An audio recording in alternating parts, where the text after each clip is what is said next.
El siguiente bloque es presentado por la Iglesia Metodista Independiente de Chile. Para la sola gloria de Dios.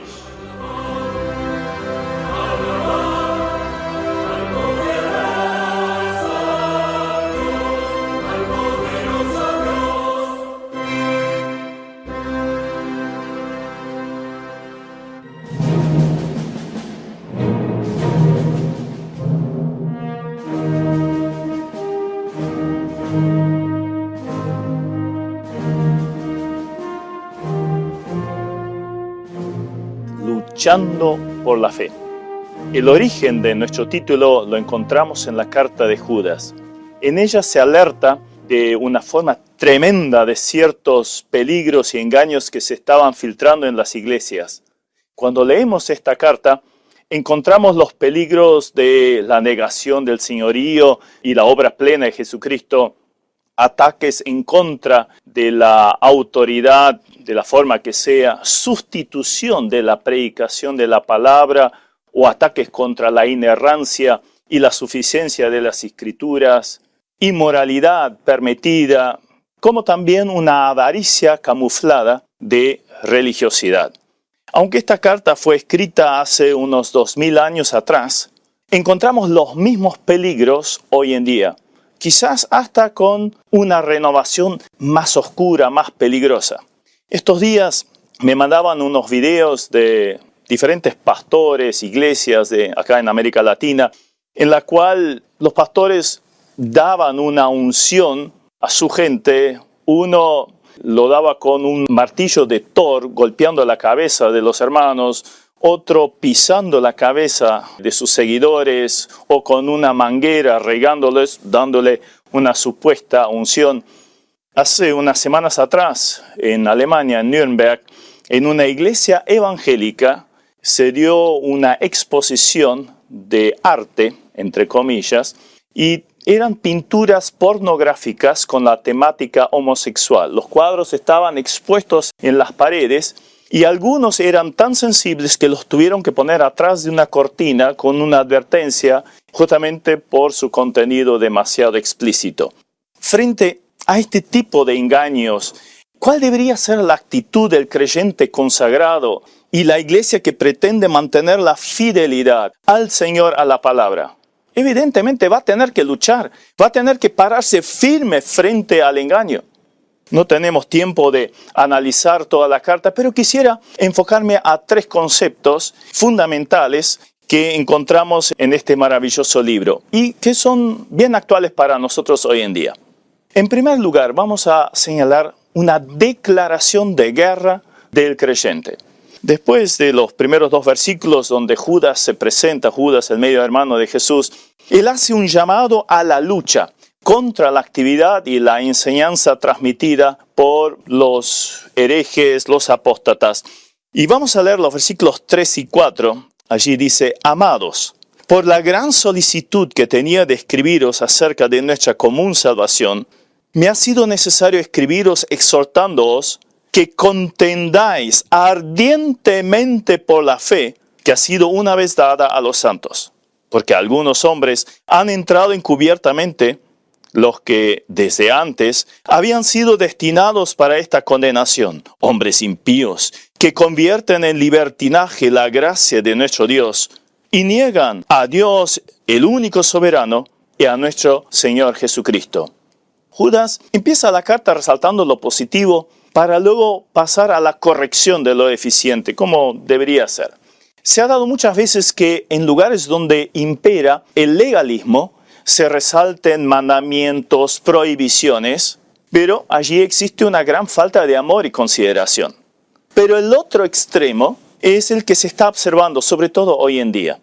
Se sobreenfatiza un supuesto amor, pero a costa de la verdad.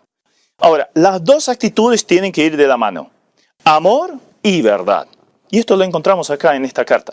Acá en el versículo 3 encontramos que Judas, en lugar de escribir una carta animadora de gozo en la salvación, tiene que encarar con dureza el pecado y el engaño que se estaba filtrando en las iglesias. A la mayoría de los predicadores les resulta mucho más fácil y sobre todo tendrá mucho mayor aceptación si hablan de esperanza, de amor, de bienestar, de seguridad, que el encarar, por ejemplo, el pecado, ¿no? De hecho, esto es una tendencia que va tremendamente en aumento. La gente no quiere escuchar de pecado, de arrepentimiento, de consagración, de vivir en santidad, e incluso la sangre de Cristo. Son tópicos que se han vuelto impopulares.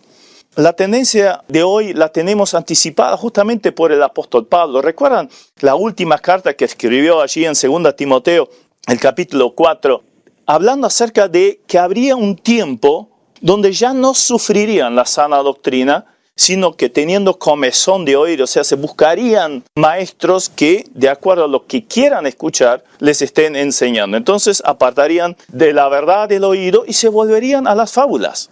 Ahora, el llamado de Judas es a una lucha, que contendáis ardientemente, dice acá el pasaje, por la fe que ha sido dada una vez a los santos. Ahora, esa palabra contender viene de un término militar.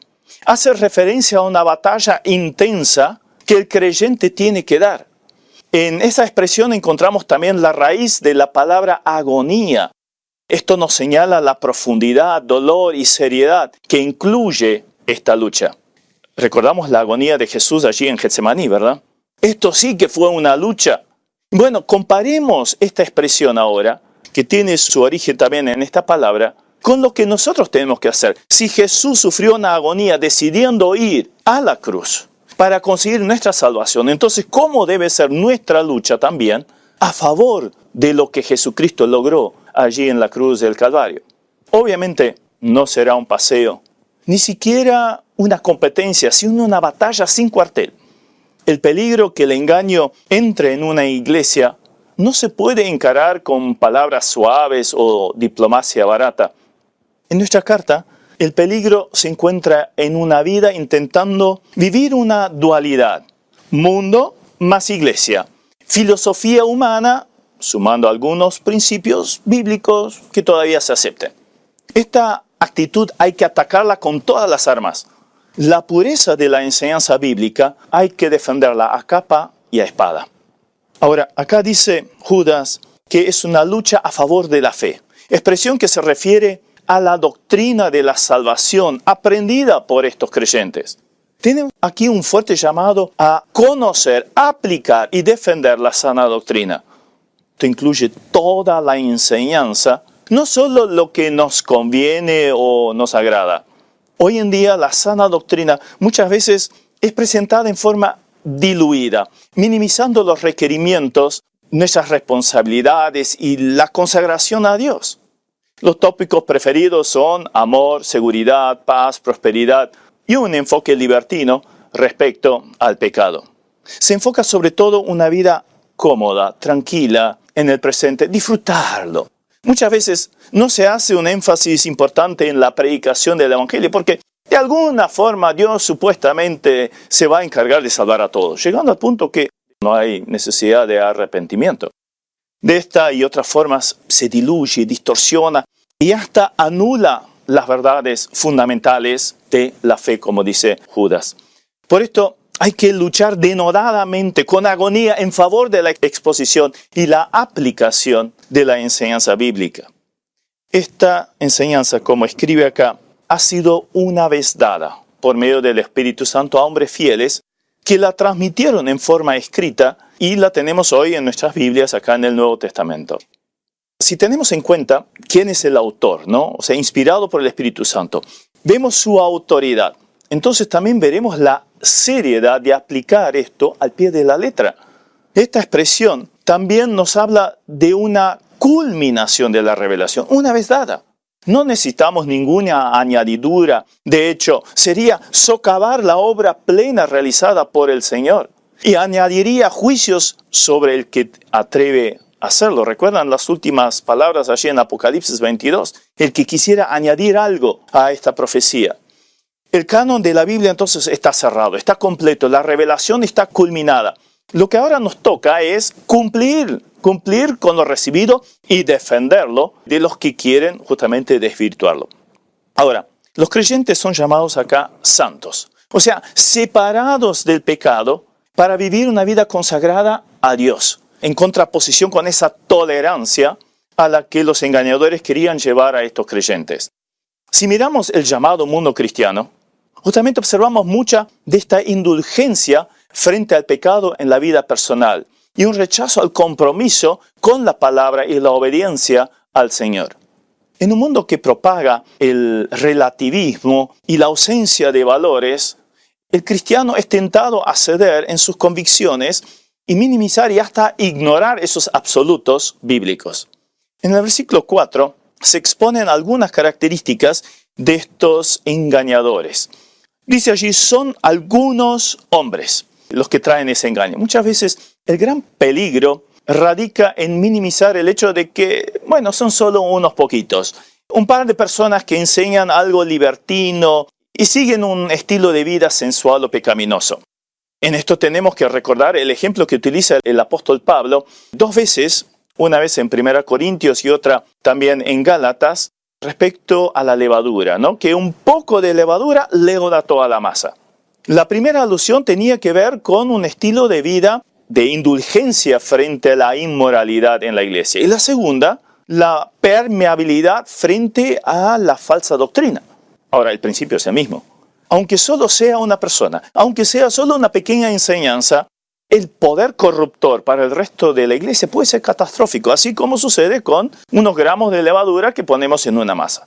Por lo tanto, hay que ser radical con cualquier influencia pecaminosa, y si esto está enfocado a socavar la doctrina de Cristo y de la salvación, con más razón todavía.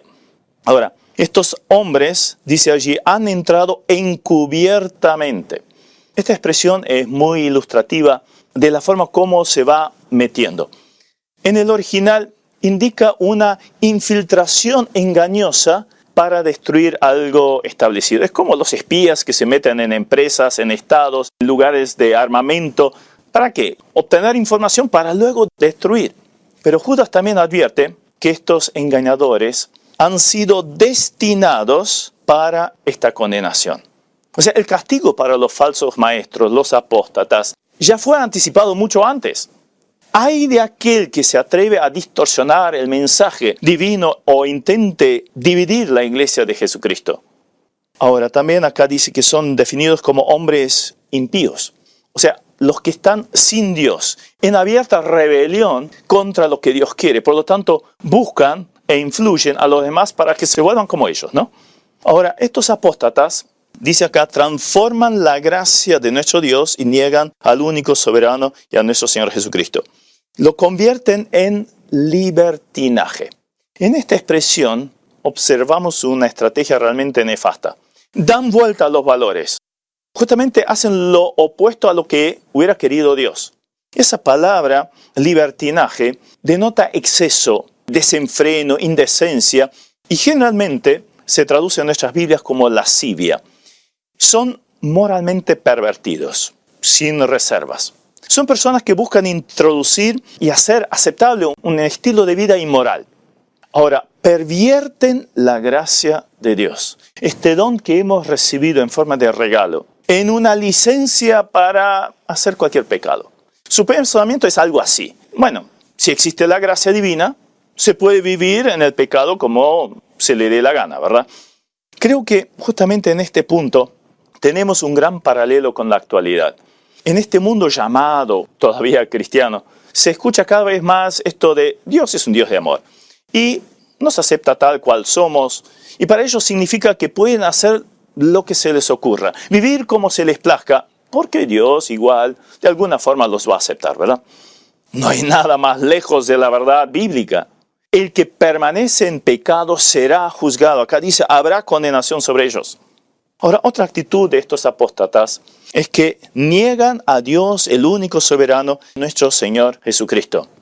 Una actitud recurrente de estos personajes es que niegan, rechazan el señorío de Jesucristo en sus vidas y la de los creyentes. Rechazan cualquier autoridad que pudieran tener en la vida de ellos y de los que profesan seguirle. Frente a estas características, no es de extrañar que Judas fuera tan vehemente en su llamado de atención. ¿Qué haríamos si viéramos cómo una serpiente de cascabel o una cobra, lo que fuera, una serpiente venenosa, entrara a un jardín de infantes. Obviamente advertiríamos a los gritos a los encargados, llamaríamos por ayuda, haríamos de todo para evitar el daño que pudiera ocasionar este animal con su veneno mortal. Bueno, acá había personas, y lo sigue habiendo lamentablemente hoy en día, que destilan un veneno espiritual mortal. Se habían introducido solapadamente en las iglesias donde buscaban tergiversar la gracia de la salvación de Dios para transformarla en un incentivo para una inmoralidad desvergonzada. También negaban el señorío de Cristo, su unicidad de ser completamente Dios y completamente hombre. Y con ello destruían el edificio de la salvación por fe en la victoria de la obra del Señor. Ahora, si trazamos el paralelo para la actualidad, encontramos las mismas serpientes que al principio sigilosas, pero cada vez más abiertamente van en contra del señorío de Cristo, la necesidad de su obra, negando, por ejemplo, su resurrección y con ello minando las bases de la fe cristiana. La verdad es dejada de lado para sobreenfatizar un pseudo amor abierto a cualquier desvarío moral. Justo estos días iba manejando y iba escuchando un podcast del pastor Stephen David, donde contaba que en un diario se hacía cada semana una publicación donde se decía la sección del destacado de la semana, un personaje. Y allí presentaban a un clérigo que afirmaba que el nacimiento virginal de Cristo era un mito y además era innecesario para la fe cristiana.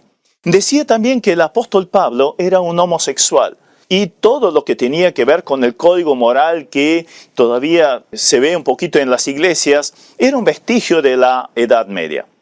Cuando el pastor David llamó a este diario para ver si podía en el mismo lugar rebatir esta mentira, le dijeron, mira, esto te va a costar $5,000. O sea, al otro le hicieron publicación gratis, ¿no? Y él tenía que pagar $5,000. Entonces, vemos allí que estamos en una lucha, estamos en una pelea. Nos toca pelear ardientemente por la fiel enseñanza y luchar en nuestra vida personal para que el enemigo no nos lleve a esta clase de indulgencia frente al pecado.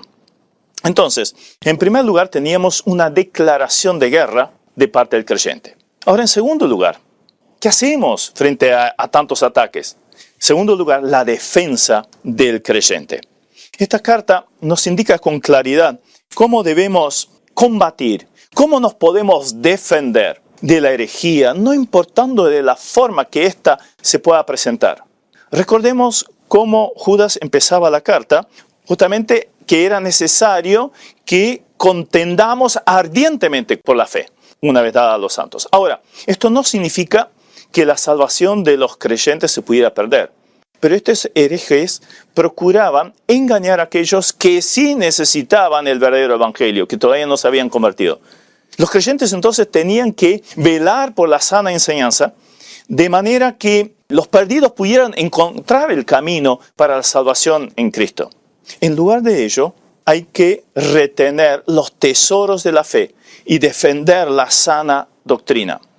Leía de una investigación que se había hecho ya hace un buen tiempo atrás en Estados Unidos, en muchas iglesias, que decía que más del 50% de las iglesias protestantes se estaban adaptando en los últimos años a llamadas creencias contemporáneas, y entre estas ideas contemporáneas incluyen también los cultos de alabanza donde se deja de lado prácticamente la palabra de Dios y solo se enfoca al emocionalismo, canciones y canciones y canciones, una repetición constante de las mismas. Entonces, poca palabra, mucho escenario, mucho show, ¿verdad?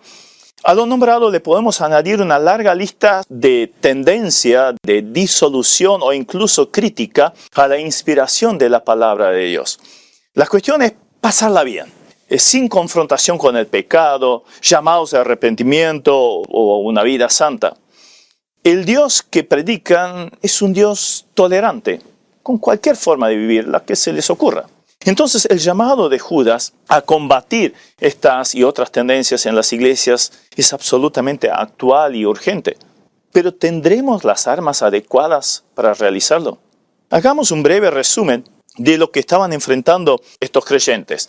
Por ejemplo, en versículo 4 hablaba acerca de personas impías, libertinas, que negaban la autoridad, la soberanía de Cristo. En el versículo 8 también encontramos que eran personas moralmente pervertidas que niegan a Cristo, contaminan el cuerpo, son rebeldes. Versículo 10, maldicen a las potestades y hacían mucho énfasis en sueños. Después, en el versículo 16, lo voy a leer, estos son murmuradores, querellosos, que andan según sus propios deseos, cuya boca habla cosas infladas, adulando a las personas para sacar provecho. Versículo 18 habla de burladores, el 19 son los que causan divisiones enfocados a lo sensual y obviamente sin presencia del Espíritu Santo son inconversos. Se requería de un fundamento firme, seguro, para no ser arrancado por estas olas de engaño, esos tsunamis de la inmoralidad. Bueno, ahora, después de estas serias advertencias y también variados ejemplos acerca de engañadores, su carácter, sus artimañas, sus herejías, el autor nos señala las bases para mantenernos firmes en medio de este ataque satánico. Entonces vamos a leer los versículos 20 y 21. Pero, o sea, en contraposición con todo lo visto anteriormente, ¿qué dice? Pero vosotros, amados, edificándoos sobre vuestra santísima fe, orando en el Espíritu Santo, conservaos en el amor de Dios, esperando la misericordia de nuestro Señor Jesucristo para vida eterna. En estos dos versículos encontramos 4 bases. En contraposición con el engaño que hace caer, acá el autor presenta las bases para que los creyentes estén firmes, bien parados, en la lucha contra la apostasía. Pareciera como si estuviera poniendo los fundamentos de un edificio en las 4 esquinas, o quizás se estuviera buscando unas rocas bien estables para levantar un faro que alumbrara en la oscuridad y en el peligro de un mar embravecido, guiando hacia un buen puerto. Son las rocas sobre las cuales se levanta ese faro que debe ser el creyente, que lucha a favor de su fe. Entonces, el primer fundamento es edificándoos sobre vuestra santísima fe. Judas señala la importancia entonces de edificar sobre un fundamento firme. ¿Cuál? Creo que todos sabemos que Jesucristo es la piedra del ángulo, es esa piedra preciosa sobre la cual se edifica la iglesia. Pero luego del fundamento más de abajo, que es Jesucristo, sobre el mismo, Efesios 2:20, pusieron un fundamento doctrinal los apóstoles y profetas. La doctrina, la búsqueda de la doctrina, esto es también lo que aparece allí en Hechos 2:42, como característica primera de lo que hacían los primeros creyentes convertidos ahí en Pentecostés. Perseveraban, ¿en qué? En la doctrina de los apóstoles. Entonces, en la familiaridad y aplicación, obviamente, de la doctrina bíblica, frente a todo este engaño, esto es lo que nos ayuda a estar primero firmes y después contrarrestarlo también en forma apropiada. Todo lo que necesitamos para discernir y enfrentar el engaño lo tenemos en la palabra de Dios. Por eso hay que estudiarla, hay que asimilarla en la vida. Entonces la edificación de los creyentes de la santísima fe es el estudio, la aplicación de las Sagradas Escrituras a la vida personal y obviamente de la iglesia. Justo el primer fundamento que nos señala acá Judas es el primero en ser atacado por los engañadores, por los herejes. Sea porque la diluyen o directamente la inexistencia de la enseñanza bíblica en las iglesias, al punto tal que llegan incluso a desvirtuar las enseñanzas bíblicas o contradiciéndolas directamente. Los estudios bíblicos profundos de la Escritura están desapareciendo de nuestras iglesias. Entonces, ¿cómo podemos estar firmes? ¿El creyente todavía estudia su Biblia? Ahí tenemos la primera base que el enemigo quiere quitar. Quitando esa base, el edificio empieza a resquebrajarse. Ahora, el segundo fundamento lo encontramos también allí, al final del 20, orando en el Espíritu Santo. Eso no es un llamado a un éxtasis emocional, sino una dependencia en oración constante con el Espíritu Santo, en una sujeción absoluta, completa a su voluntad. También esto era costumbre en la iglesia primigenia, pues, ¿qué hacían? Perseveraban en la doctrina y en las oraciones. Otro ataque que está dando resultado eficaz es la falta de oración en el pueblo de Dios. Solo hay que hacer una encuesta anónima en nuestras iglesias a ver cuánto ora cada creyente por día. Y van a ver que son unos 5 minutos por día, con suerte. Y luego, si analizamos nuestras reuniones de oración comparándolas con las otras reuniones, vamos a observar que también es mínimo la cantidad de personas que se congregan allí si es que todavía tienen culto de oración. ¿Qué es el creyente sin oración? ¿Qué es? Se vuelve ineficaz, inestable, infructífero y muy vulnerable. Así nos quiere tener el enemigo, ¿no? O sea, sin la defensa levantada. Hoy son muchas las excusas, distracciones, entretenimiento que nos quieren alejar de la oración y lamentablemente lo logran en gran medida. Alguien decía, el diablo se ríe de nuestro conocimiento, se burla de nuestros esfuerzos, pero tiembla cuando llevamos una vida íntima de oración. Entonces la segunda base es la oración. La tercera base, versículo 21. Conservaos en el amor de Dios. Esa palabra conservaos significa vigilia, guardar de pérdida o de daño, poner el ojo sobre algo con mucha atención. Entonces se nos exhorta a permanecer en el amor de Dios. Obviamente el amor de Dios ha sido derramado en nuestros corazones, o sea, lo tenemos. Pero cuando permitimos pecados en nuestra vida, hay algo que se interpone con Dios, su actuar, su bendición. Entonces el conservarse en el amor de Dios es vivir en la obediencia práctica. Porque recuerdan las palabras del Señor Jesucristo. El que me ama, ¿qué hace? Guarda mis mandamientos. Entonces, es una cuestión de poner en práctica lo estudiado en la palabra. Es la obediencia cotidiana a las escrituras bíblicas. Entonces ya tenemos el tercer fundamento, que es la obediencia a la palabra. Básicamente, con eso demostramos nuestro amor al Señor. El cuarto fundamento, versículo 21, la segunda parte, esperando la misericordia de nuestro Señor Jesucristo para vida eterna. ¿De qué está hablando allí? Judas hace referencia a la expectativa, a la esperanza que tiene el creyente del inminente retorno del Señor a buscar a los suyos. Cuanto más oscuros los tiempos en los cuales vivimos, cuanto más evidente se hace el engaño, más seguros podemos estar de que Jesucristo viene pronto a buscar a su iglesia. Ahora, esta expectativa nos lleva a una vida de santidad y consagración. ¿Recuerdan lo que decía el apóstol Juan allí en 1 Juan, el capítulo 3, versículo 3?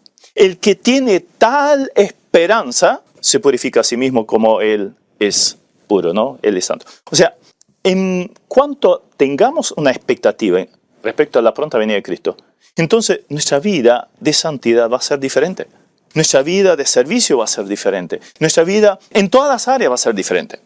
Además, en un mundo con creciente apostasía, la mayor necesidad son luces que brillan en forma nítida. Hablábamos de este faro parado sobre las 4 rocas. Necesitamos luces. Y si en un lugar bien oscuro yo solo prendo un fósforo, una vela, esto se va a ver de lejos. ¿Cuánto más un faro? Ahora, desafortunadamente, muchas iglesias se han alejado del estudio de la palabra profética, la que tiene que ver justamente con la venida de Cristo. Ya no se habla mucho del arrebatamiento y mucho menos del tribunal del Cristo, claro, en el cual tendremos que dar cuenta de lo que hemos hecho o dejado de hacer o cómo lo hicimos. Esto es devastador, porque produce una falta de expectativa, una vida alineada con la eternidad y la búsqueda de valores eternos que van a ser recompensados allí en la eternidad. Mientras hoy experimentamos de manera especial cómo la profecía sobre el final de los tiempos se cumple dramáticamente ante nuestros ojos, la mirada de muchos justamente se aparta. El Señor podría venir en cualquier momento para arrebatar a su iglesia. Nada tiene que cumplirse para que se dé este evento. Ahora, a esto le podemos añadir el hecho de que las piedras de ajedrez para los acontecimientos que solo tienen lugar después del arrebatamiento de la iglesia, el anticristo, la venida de Cristo en gloria y todo esto, ya se están dando, o sea, están formando parte del ajedrez mundial, ya lo estamos viendo. Esto hace que el evento de la venida del Señor para salvar a su iglesia, de la ira venidera, sea más urgente, más actual. La venida del Señor nos desafía, pero también nos llena de esperanza. Entonces, teníamos una declaración de guerra de parte de los creyentes. Tenemos la defensa del creyente. Y ahora, en tercer lugar, tenemos los desafíos para el creyente. Entonces, teniendo presente el daño que ocasionan estos falsos maestros, estas influencias, el creyente tiene una gran responsabilidad respecto a los que están en peligro. Hay otra lucha que tenemos que dar. El autor señala 3 de ellas que evidentemente están enfocados a 3 grupos cuya lejanía de la verdad o influencia del engaño se encuentra obviamente en 3 niveles diferentes. Versículo 22. A algunos que dudan, convencedlos. Acá tenemos el primer grupo. El verdadero creyente tiene que buscar convencer a los que dudan. La palabra convencer, allí en el original, significa sentir una simpatía con una persona que está en la miseria, y especialmente una simpatía manifestada en hechos. En ese contexto es tener una compasión amorosa, buscando que los que estén en el camino torcido, equivocado, encuentren el verdadero. Aquellos que tienen dudas sinceras y absolutamente legítimas, como tiene cualquier persona que todavía no ha creído en Jesucristo, hay que responderles con base bíblica para que su fe crezca, sea firme y dé fruto. De este tipo de personas hay muchas en este mundo. Están mareados con tanta enseñanza religiosa dispar, ¿no? Ahora, con mucha paciencia y compasión, hay que buscar guiarlos a la verdad.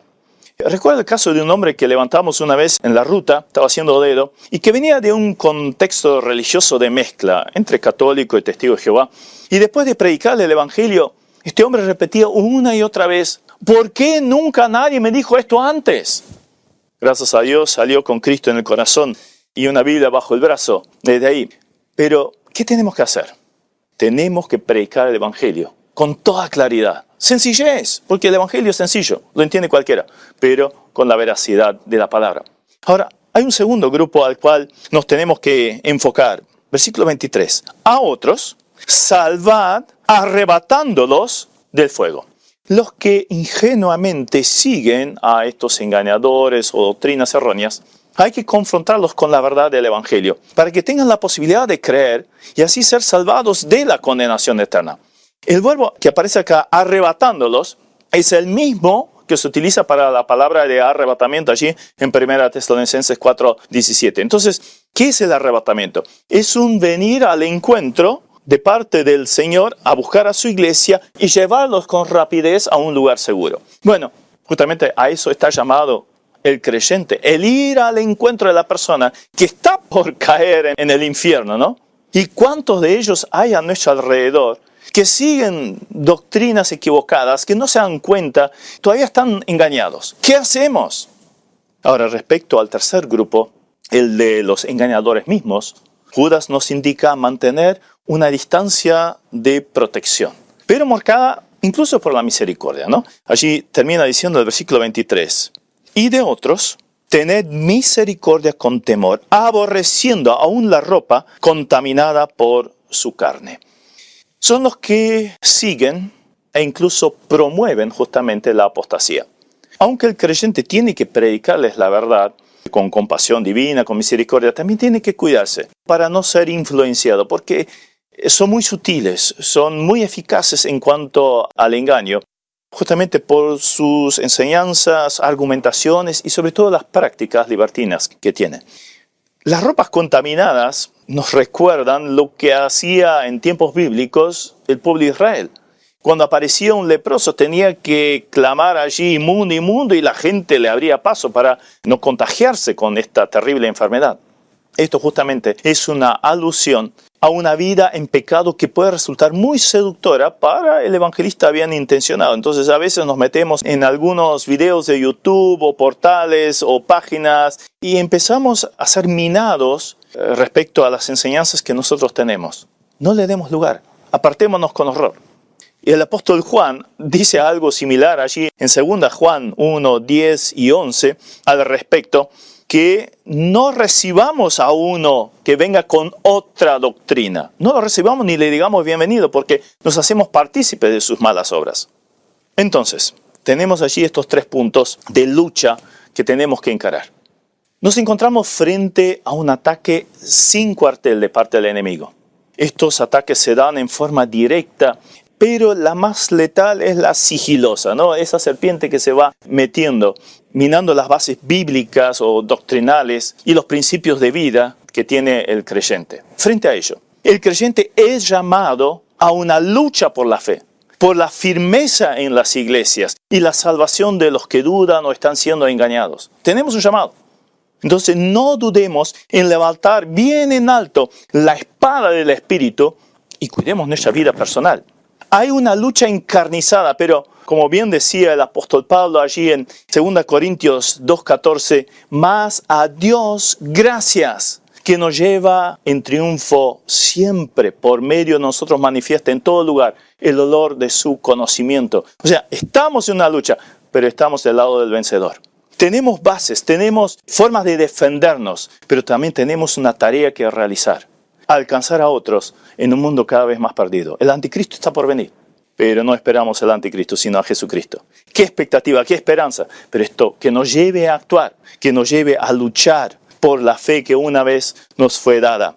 Tenemos que seguir corriendo. Estamos en una carrera. Falta poquito para llegar a la meta, pero que no seamos de aquellos que quedan atrás, sino que logremos llegar a la meta a la cual Dios nos ha llamado y pronto nos va a recibir. Siervo fiel, sierva fiel. Sobre poco has sido fiel, sobre mucho te pondré. Entra a la gloria de tu Señor. Amén. Vamos a tener una oración. Padre celestial, de todo corazón te damos gracias por tu preciosa palabra. Gracias que tenemos esta carta chiquitita, muchas veces dejada de lado en nuestros estudios personales o en nuestras iglesias, porque es una carta que advierte del peligro. Y qué bien hacemos en meditar en estas verdades, en aplicarlas, en abrir los ojos, el entendimiento, para que nos pueda señalar dónde estamos, dónde está el peligro, pero también cómo podemos tener la victoria, cómo podemos seguir luchando en un mundo que se está volviendo cada vez más anticristiano, pero cómo podemos permanecer firmes también. Señor, ayúdanos a vivir de acuerdo a esta realidad, en forma personal, pero también como iglesia, que podamos aplicar estas verdades, que tengamos muy en alto la enseñanza bíblica y la apliquemos a nuestras vidas. Señor, bendice a cada hermano, a cada hermana, bendice sus iglesias, cuídanos, Señor, en un mundo cada vez más anticristiano, guárdanos fieles. Cristo viene pronto, lo estamos esperando, y que esto sea un ánimo, la expectativa que nos mueve a vivir vidas espirituales, alejadas del pecado, consagradas a ti, pero también vidas que testifican, que predican, que anuncian, que sean alerta, que sean ese faro, esa luz en medio de la oscuridad que dirige a un puerto seguro, que es la salvación en Cristo, la eternidad contigo. Gracias, Señor, por tu presencia. Ayúdanos a seguir corriendo en esa carrera y culminar con una meta en la cual Cristo nos espera. Sí, a Él lo esperamos. Ven pronto, Señor Jesús. En tu nombre oramos. Amén. Dios los bendiga.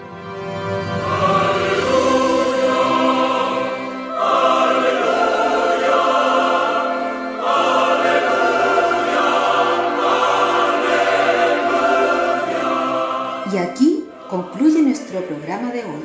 Los dejamos cordialmente invitados a nuestra próxima edición de Palabra Fiel, para ser más edificados, equipados y establecidos en la fe que es en Cristo Jesús, Señor nuestro. El Señor les bendiga.